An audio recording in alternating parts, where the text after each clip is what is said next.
banyak-banyak berjasa kepada orang fakir yang saleh tadi. Karena ujian Nabi, mereka punya kekuasaan, mereka punya daulah. Ujar sahabat, wahai Rasulullah, apa itu artinya daulah? Ujar Nabi, di hari kiamat kaina, di hari kiamat kaina orang-orang fakir yang saleh, orang fakir yang sabar, orang fakir yang ridha, dia begitu hendak masuk ke dalam surga, disuruh oleh Allah, wahai fakir, itu cari orang-orang yang pernah memberi engkau makan, cari orang yang pernah memberi engkau pakaian, cari orang yang pernah memberi engkau minuman, tarik bawa dia ke surga. Nah ini maksudnya ujar Nabi kita, banyak-banyaklah kenal lawan orang fakir dan banyak-banyak berjasa kepada mereka, orang fakir yang salih tentunya tadi. Allah kadang menjamin dalam firman-Nya, siapa yang berdoa kepadaku segera kukabulkan kadada. Yang ada dalam Quran apa? Bila berdoa kepadaku, aku perkenankan doanya. Kapan? Kada tahu. Nah, jadi kita berdoa kepada Allah, minta kepada Allah, pertama itu bisa dikabulkan Allah apa yang kita minta, namun waktunya Allah yang menentukan. Yang kedua, kita minta sesuatu kepada Allah bisa dihurupi oleh Allah, tetap diberinya, cuma dihurupinya dengan apa? Dengan yang lebih baik daripada yang kita minta. Ini kita hamba-hamba Allah yang dianggap kaya ini, dia ada mempunyai adab yang wajib dipelihara. Bila tidak dipelihara, dia termasuk dalam hadis Rasulullah SAW yang mengatakan, ujar Nabi, aku melihat neraka, ternyata paling banyak isinya adalah orang-orang kaya. Nah, kenapa orang kaya ini kebanyakan masuk neraka daripada hamba Allah? Mereka tidak menjaga adab. Kayak apa sebenarnya orang kaya itu? Bila orang kaya ini kada bisa, kada beradab dengan adab yang diatur oleh agama, sudah, dia akan menjadi penghuni neraka. Ada berapa macam adab orang kaya ini? Ada 5 perkara yang wajib dipelihara. Orang-orang kaya kalau hendak selamat, jaga 5 perkara. Yang pertama, ayyulazimat tawadhu'a wa la yatakabbar. Orang kaya ini mesti selalu bersikap tawadhu dan tidak sombong dengan hartanya. Dalam istilah biasa kita terjemahkan, al-ghani ini artinya adalah yang maha kaya. Karena orang yang kaya itu adalah orang yang tidak ada ketergantungan kepada yang lainnya.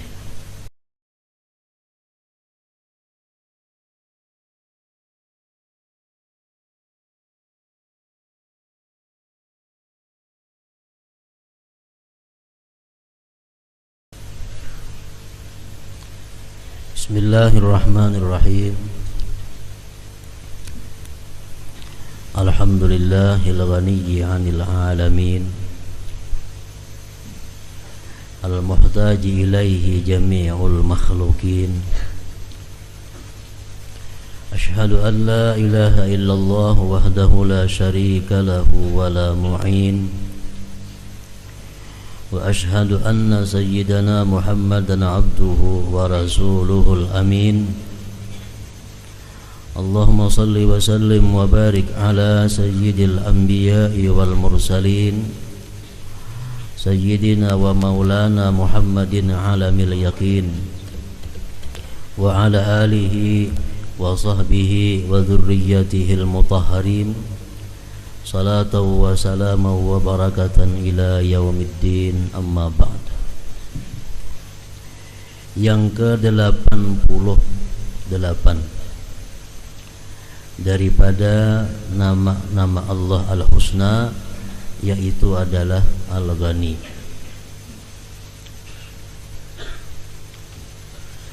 Al-Ghani artinya huwallazi la ta'alluqa lahu bi ghairihi la bi dzatihi wa la bi sifati dzatihi.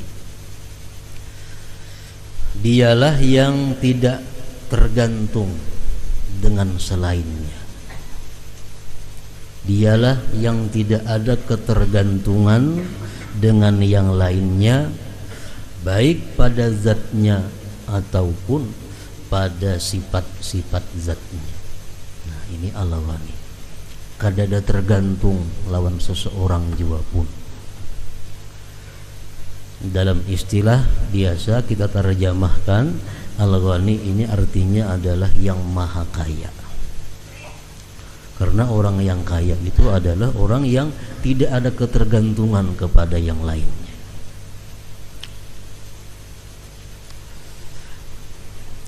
Firman Allah Subhanahu wa taala, A'udzu billahi minasyaitonir rajim. In takfuru antum wa man fil ardi jami'a fa innallaha la ghaniyyun hamid. In takfuru antum wa man fil ardi jami'a, jikalau kalian itu kafir dan seluruh orang yang ada di permukaan bumi ini kafir, ingkar kepada Allah, kada mau menyembah Allah, kada mau beribadah kepada Allah, fa innallaha la ghaniyyun hamid. Allah itu maha kaya. Allah maha kaya lagi maha terpuji. Allah kada tergantung dengan ibadahnya orang-orang di muka bumi ini. Allah kada tergantung dengan taatnya orang-orang yang berada di muka bumi ini. Taat kada taat, Allah tetap ghani, Allah tetap maha kaya, hamid lagi terpuji.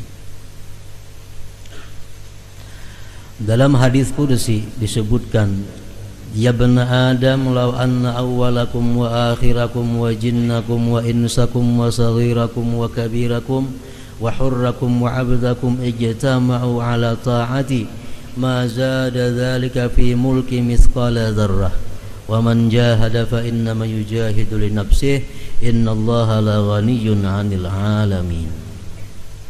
Artinya ujar Tuhan dalam hadis qudsi ini, wahai manusia, andai kata orang-orang yang dahulu dan orang-orang yang kemudian sampai hari kiamat, bangsa jin dan bangsa manusia, yang mudanya, yang tuanya, yang merdekanya, yang budaknya, semuaan itu berkumpul dan menyembah kepadaku, sedikit pun tidak akan menambah kerajaanku. Barang seberat biji sesawi pun tidak menambah kerajaanku. Wa man jahada fa innama yujahidu li nafsihi. Orang-orang yang berjihad melawan nafsunya, orang-orang yang beribadah kepada Allah itu manfaatnya kembali kepada dirinya. Kita sembahyang, manfaat sembahyang kepada kita. Kita puasa, manfaat puasa kembali kepada kita. Kita berzakat, manfaat zakat kembali kepada kita. Tidak ada sedikit pun amal ibadah kita yang kembali kepada Allah, yang dimanfaatkan oleh Allah Subhanahu wa ta'ala. Ya ibadi, law anna awwalakum wa akhirakum wa insakum wa jinnakum qamu fi sa'idin wahid fasa'aluni fa'ataitu kulla insanin mas'alatah ma nakasa dhalika mimma indi syai'a illa kama yankusul mikhya idza udkhilal bahar. Ujar Tuhan, hai hamba-hambaku, jikalau orang-orang yang dahulu sampai orang-orang yang akan datang, baik jin maupun manusia, berkumpul semua di satu halaman yang sangat luas,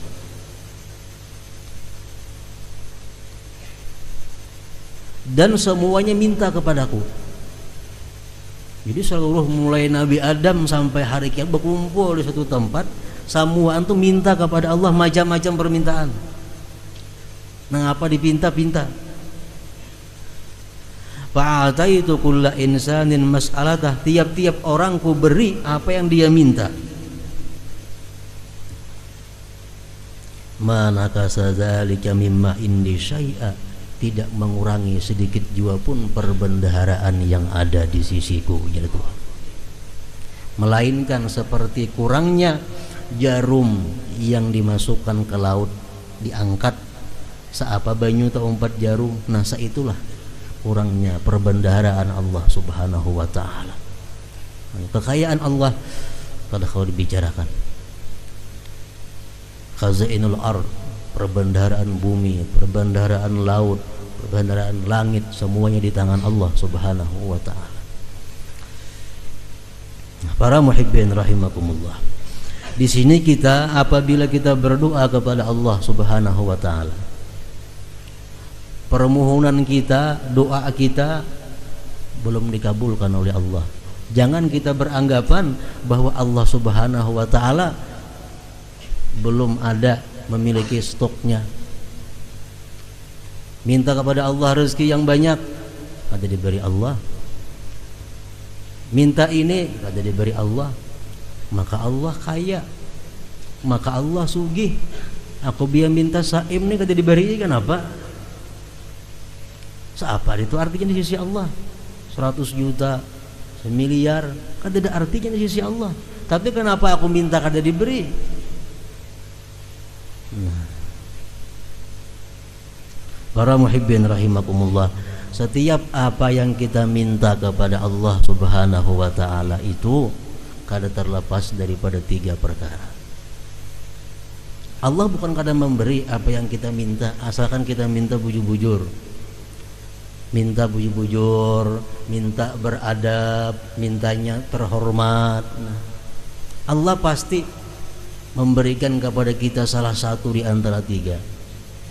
Pertama, mungkin bisa Allah memberikan apa yang kita kehendaki.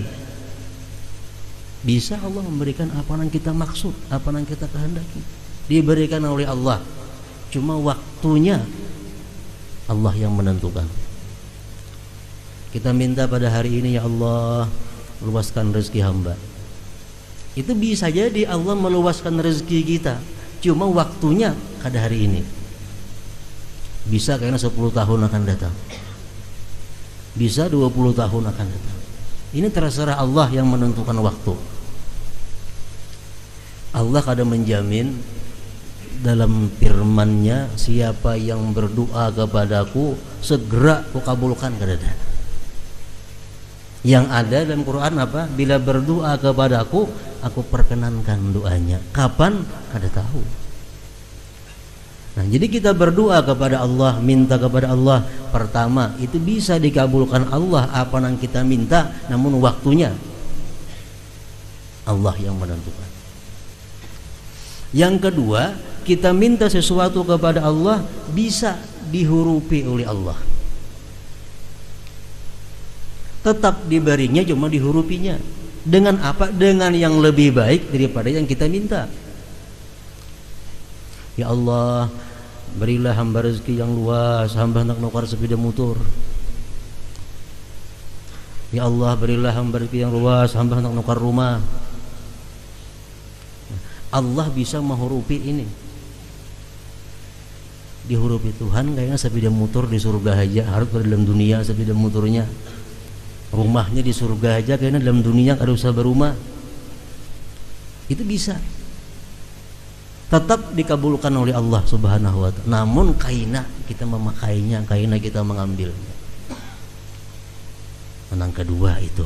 Yang ketiga, bila kita berdoa kepada Allah Subhanahu wa ta'ala, doa kita dikabulkan, diterimanya, namun dihurupinya dengan ditolak bala.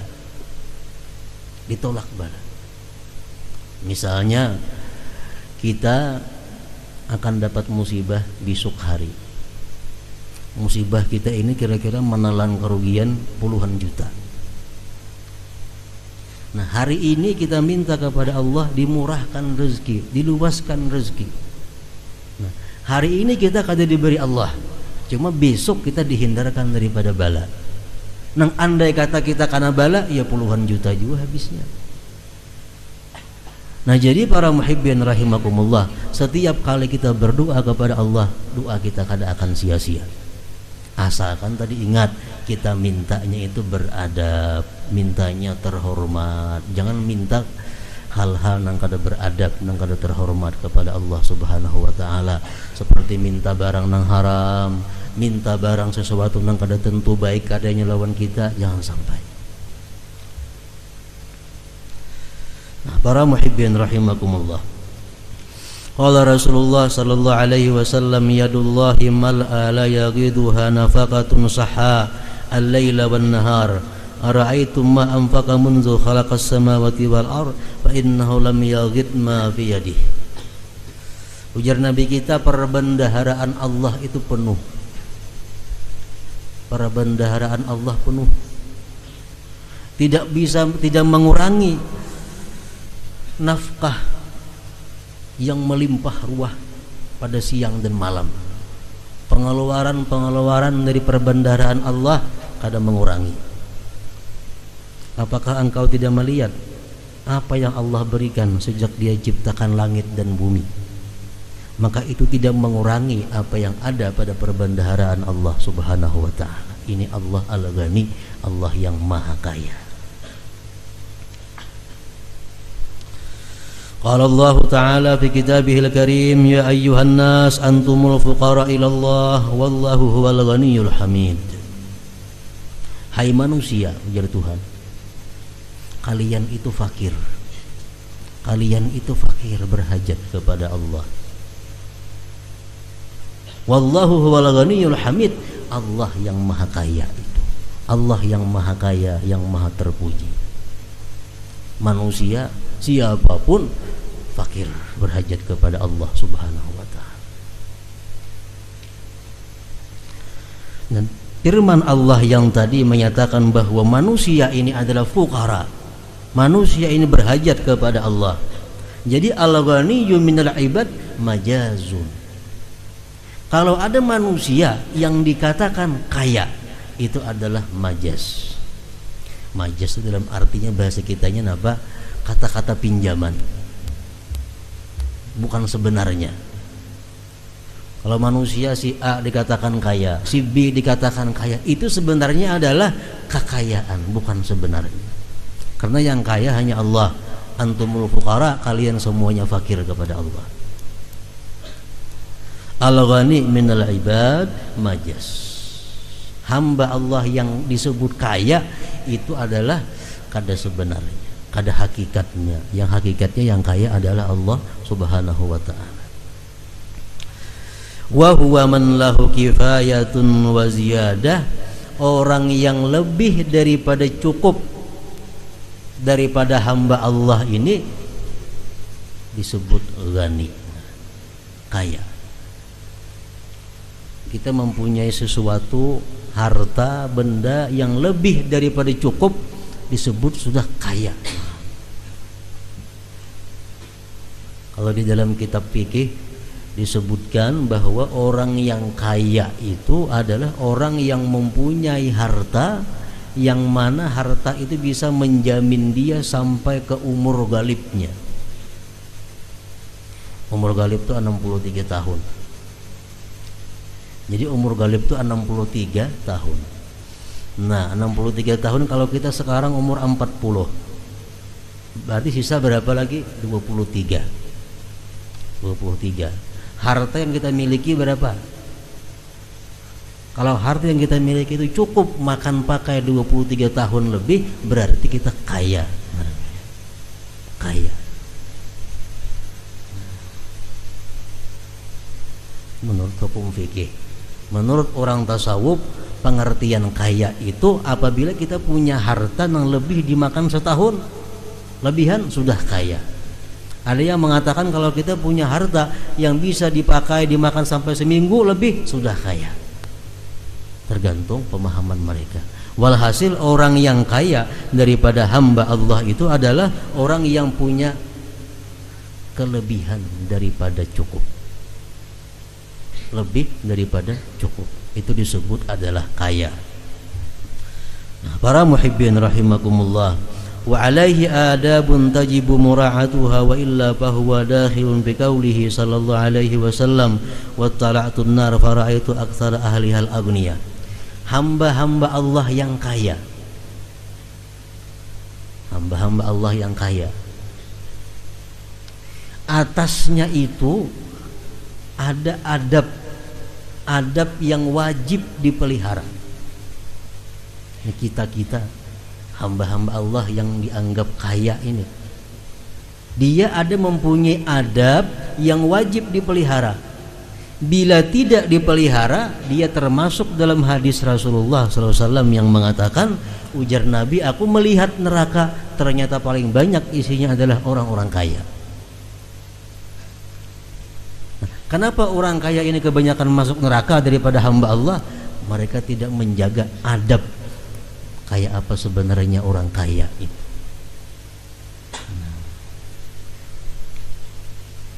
Wa alaihi adabun tajibu mura'atuha wa illa fahuwa dakhilun biqaulihi sallallahu alaihi wasallam wattala'tun nar fara'aitu aktsara ahliha al-aghniya.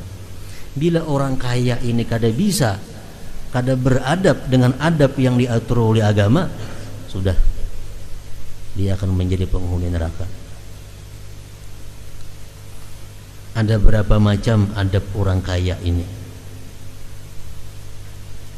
Ada 5 perkara yang wajib dipelihara.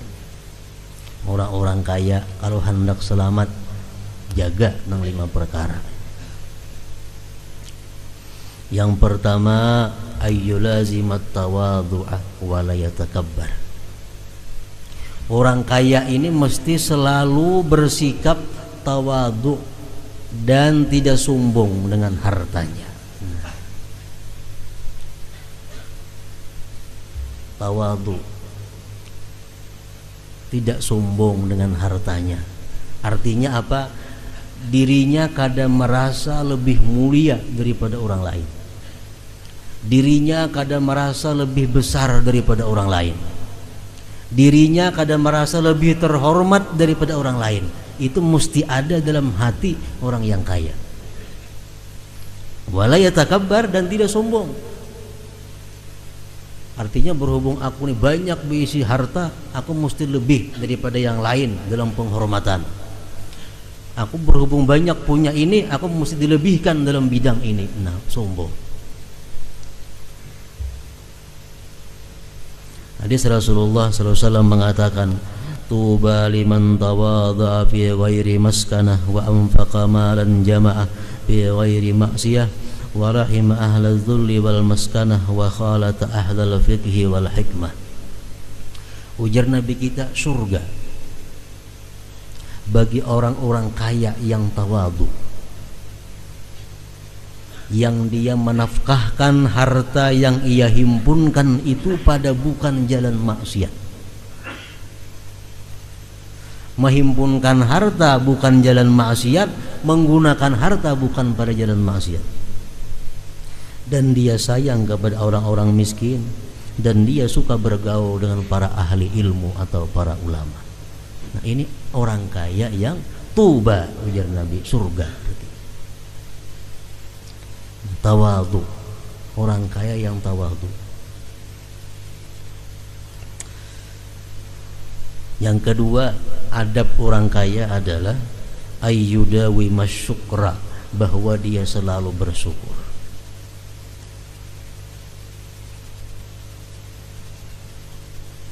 Al-Quran sudah mengancam kepada orang-orang yang banyak dapat nikmat Allah nih. Wala in syakartum la azidannakum. Jikalau kamu syukur, aku tambah. Tapi wala in kafartum, jika kalian kafir, jika kalian menggunakan ini harta benda kepada maksiat, inna azabi lasyadid, azabku sungguh pedih. Jadi orang yang kaya ini adabnya yang kedua adalah selalu bersyukur kepada Allah Subhanahu wa taala. Pengertian syukur itu macam apa? Ada 5 perkara sehingga orang itu berhak disebut syakir, orang yang syukur. Bila dalam diri kita ini terhimpun 5 perkara, sesudah mendapat nikmat dari Allah, kita ngarannya syukur. Contohnya, kita dapat duit 100.000 rupiah. Ini wajib disyukuri. Wajib disyukuri. Kayak apa cara mensyukuri duit yang 100.000 ini? Ada 5 perkara. Pertama, kita mengetahui bahwa duit 100.000 ini yang memberikan adalah Allah Subhanahu wa ta'ala. Ini duit yang sampai ke tanganku 100.000 ini memberikan Allah Subhanahu wa ta'ala. itu yang memberikan. Ini mesti diketahui. Jangan sampai kita terdinding oleh perantara-perantara ini. Nah, kita mengetahui memberi ini hakikatnya adalah Allah. Satu. Yang kedua, kita gembira. Kita gembira bukan dengan 100.000 itu, kita gembira dengan Allah yang memberikan kita. Aku syukur, aku gembira, aku diberi Allah. Nah, Allah yang memberi, siapa kada gembira?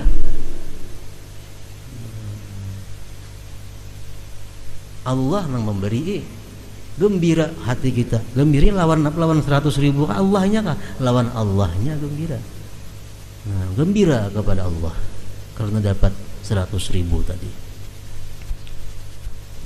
Yang ketiga, qasdul khair wassalah linafsih walikafatil muslimin. Duit 100.000 ini sudah ia niatkan di dalam hatinya untuk kebaikan, baik dirinya atau untuk kaum muslimin. 100.000 dapat hari ini, dalam hati sudah ada tak?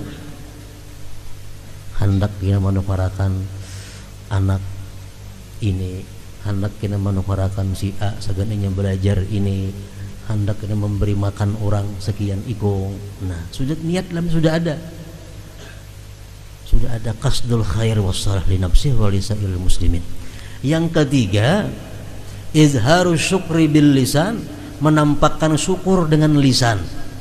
Baik alhamdulillah kah dimuntung ini atau asyukru lillah kah dimuntung, pokoknya kalimat-kalimat yang menunjukkan syukur kepada Allah.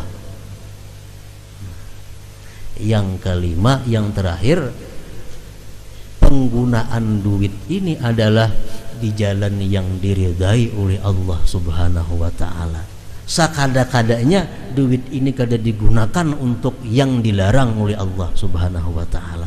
Nah, bila kita kawal 5 hal itu, kita mensyukuri duit yang 100.000 tadi ngarannya. Bila kada syukur.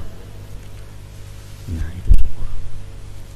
Nah, orang yang kaya, yang bergelimang dengan nikmat Allah, rumah mewah, semuaan serba ada, ini orang kaya, dituntut syukur. Selalu bersyukur kepada Allah Subhanahu wa ta'ala. Bila kada bersyukur, ya tadi, inna azabi la syadid. Yang ketiga, adabnya orang kaya itu supaya selamat, ayyaskhwa bimalihi wa la yabkhal. Dia pemurah dengan hartanya dan tidak kikir. Si kaya ini pemurah dan kada kikir. Ujar Nabi kita, al-jannah darul askhia. Surga itu adalah negerinya orang-orang yang pemurah.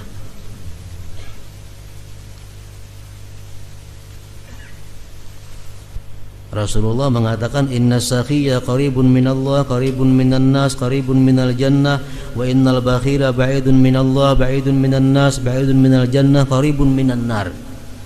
Orang pemurah itu dekat dari Allah, dekat dari manusia, dekat dari surga. Orang yang bakhil itu jauh dari Allah, jauh dari manusia, jauh dari surga, dekat neraka. Arti pemurah itu macam apa? Orang kaya itu disebut pemurah. Nah, ini yang perlu.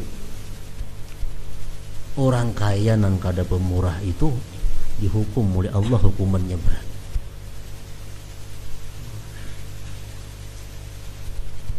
Jangan sampai ada artinya melihat atau mengetahui di sekelilingnya ini ada orang yang kesengsaraan, ada orang yang kada kau makan, ada orang yang kada kau berpakaian, ada orang yang kada kau berubat.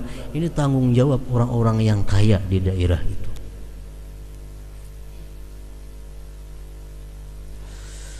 Rasulullah mengatakan, ta'amul jawad dawa wa ta'amul bakhil da. Artinya apa? Makanan orang yang pemurah itu adalah obat. Kalau orang nih pemurah bersaruban lawan kita, lah kasih itu laki. Makanan di rumah itu semua adalah obat untuk kita. Orang tuh dikenal pemurah, dikenal pemurah. Karena kalau dikulit makan pemurah tuh orang tahu kan aja. Nah, bila memberi makanan lawan kita, itu makanan itu obat bagi kita. Wa ta'amul bakhil, dan kalau makanan dari orang yang bakhil jadi penyakit di awak kita. Orang tuh pemalar, seruan yang itu laki. Kenapa? Makanannya penyakit.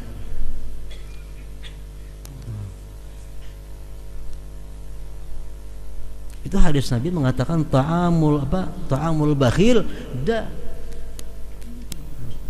makanan yang diberikan oleh orang yang bakhil itu adalah penyakit dalam awak kita. Penyakit apa? Penyakit yang mengganggu ruhani kita kepada Allah Subhanahu wa taala.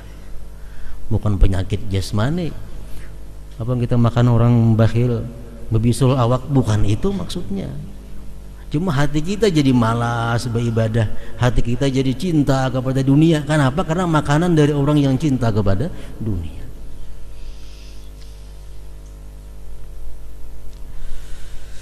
Nah, yang keempat, orang yang kaya itu adalah adabnya ayyuksira ma'rifatal fuqara'is sabirin ar-radin as-salihin wa yu'inuhum.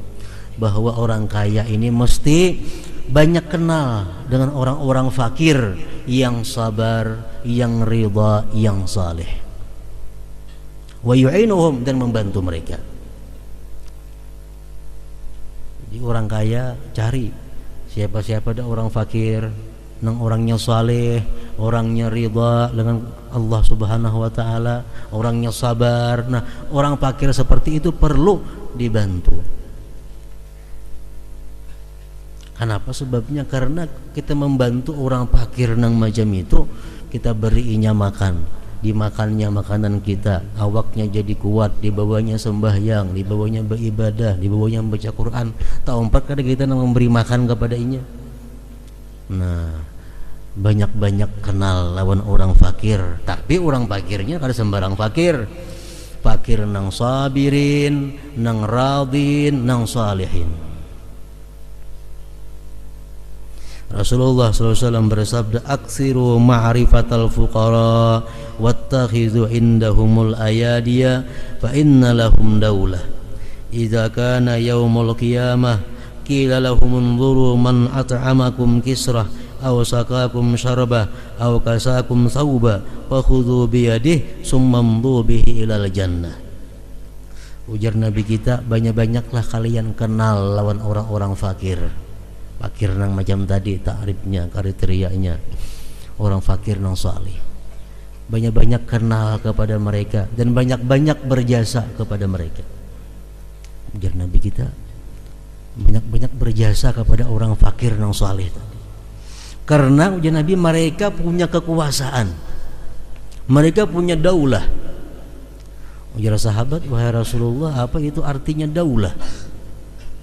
Ujar Nabi, di hari kiamat kaina, di hari kiamat kaina orang-orang fakir yang saleh, orang fakir yang sabar, orang fakir yang ridha, dia begitu hendak masuk ke dalam surga, disuruh oleh Allah, wahai fakir, itu cari orang-orang yang pernah memberi engkau makan, cari orang yang pernah memberi engkau pakaian, cari orang yang pernah memberi engkau minuman, tarik bawa dia ke surga. Nah, ini maksudnya ujar Nabi kita, banyak-banyaklah kenal lawan orang fakir dan banyak-banyak berjasa kepada mereka, orang fakir yang salih tentunya tadi. Nah, ini adabnya orang kaya, supaya selamat kekayaannya itu kada membawa dia kepada neraka, nauzubillah min dzalik.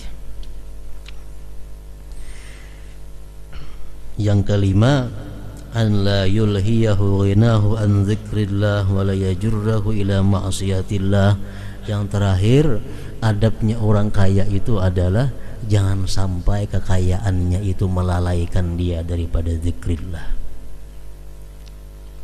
Sembahyang, jangan sampai karena kekayaannya sembahyang tak keluar waktunya.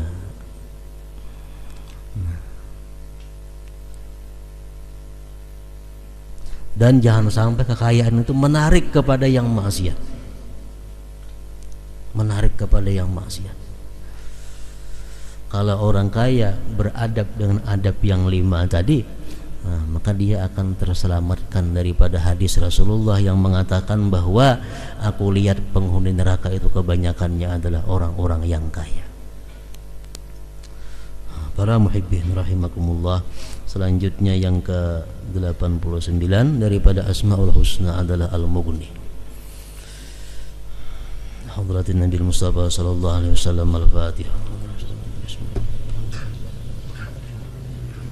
Nasta'inu mustaqim.